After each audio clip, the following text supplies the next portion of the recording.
Hey guys, it's Danielle, and today I'm super excited to come to you guys with 10 tips to battle collegiate level anxiety, or I guess high school anxiety as well. I'm going to be telling you guys more so tips that I've gathered from my experience at Howard. So if you guys are excited, give this video a thumbs up and subscribe, and let's get started. That's good. I wrote my tips on paper this time. I'm not using my phone, so hope you guys are proud of me. I took the pen to the paper. So my first tip is to limit alcohol and caffeine, only because I know so many people, like especially my freshman year here, it's like there's so many parties and you have to tell yourself like, okay, like let me go try this, let me go try that, blah blah blah. And for a lot of people, when you try substances or caffeine and stuff like that, it can make your anxiety worse. It'll make you more paranoid, and that's terrible, especially when you're going to a party around a bunch of people you don't even know. So if you're battling with anxiety or going through a strong bout of it, I would say limit those things and get sleep, because those go hand in hand. No sleep, okay, more caffeine, okay, more anxiety.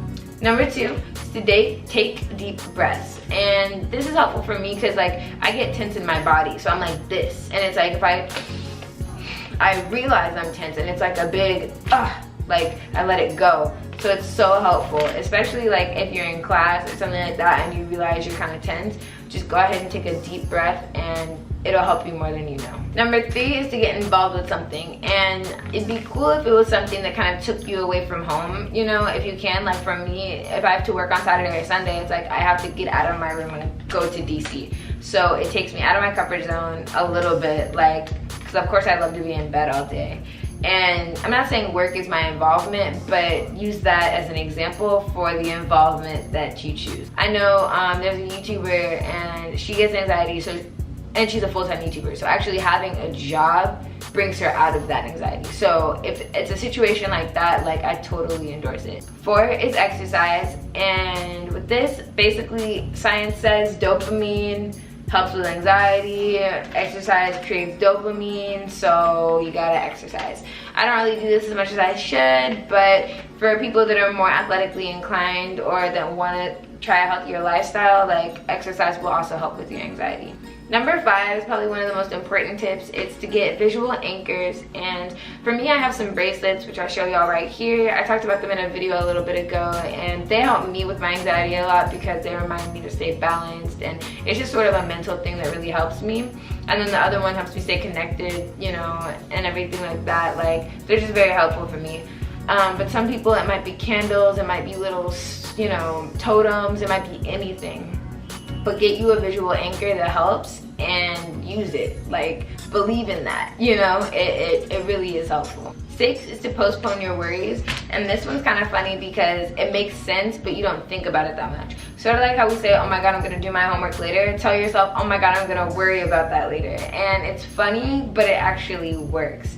So if you find yourself always worrying about something, especially something in the future, just tell yourself, okay Danielle, like, I'm gonna worry about that later.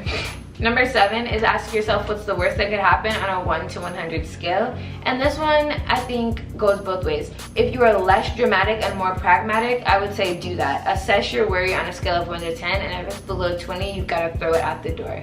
But if you're more dramatic, like me, then over-exaggerate your worry. Sit here and be like, yes, it's the worst thing that could happen in the world. I don't know what I'm gonna do about it. I need someone to help me. I need an ambulance. I need a doctor. Totally exaggerate it, because then it's gonna seem so silly to you. And that's worked for me. I'm worried about something and I'm talking to someone about it and they exaggerate it, and then I'm like, you're right, I'm being kind of silly. So that can help with anxiety, especially if you're worried about something like an upcoming event or a social thing, then that's really helpful. Number 8 is to break things into step-by-step little tasks, and I think this is cool if you have stronger anxiety. Like, say you have to go to an event and you're really, really worried about it. Then tell yourself, okay, like, all I'm gonna focus right now on is getting dressed. Then all I'm gonna focus on is going downstairs. Then all I'm gonna focus on is getting into the Uber. Then all I'm gonna focus on is getting out of the Uber. Like, focus on everything as little bitty tasks, and then by the time you're done focusing on each individual task, you would have completed the task as a whole. So it can be helpful, especially if you're stressing over something because it seems too big to handle. Then just break it up into manageable pieces and go step by step. The next one is to make commitments to people. And this one's kind of been hard for me because I'll make commitments to people and then I won't come through. But if you make commitments to people you're close with, then you will come through. So I know, like, I'll be like, okay, I'm gonna see you on this day, like, we're gonna do this. You make a plan, like a concrete plan. And for me, I hold myself accountable by planning things like right after I get off work. So I'll be like, oh, just meet me at Starbucks, you know? And so then when my friends come and they meet me there, it's like I'm getting off work and they're right there. So I know I have to do it because they're already right there. I wouldn't plan something and be like, oh, I'm gonna meet you here, because then I'm gonna cancel, honestly. So if you can frame your life like that, then forcing yourself to hang out with your friends and keep yourself active can help work against those feelings of anxiety that come when you're sitting in your bed alone at night and, you know, the demons come knocking. And the last one, and probably the most important other than number 5, is to accept that it's okay to have anxiety. Like, we all get anxious from time to time, some people more than others, but it's not a crime. It's not never gonna go away. You know, you're fine, cutie. Like, you're fine. Don't worry, cutie, it's gonna be okay. Like, trust me, like, things will get better. Being in college and being in high school is definitely like a very tumultuous time. Like, you're going to feel anxiety and it can get worse if you're a little more like me. So don't worry. If you guys want to share your experiences with me, go ahead and leave a comment. Subscribe if you like this video or related to it, and give me a thumbs up if you want to see more. And I'll see all of y'all later. Bye.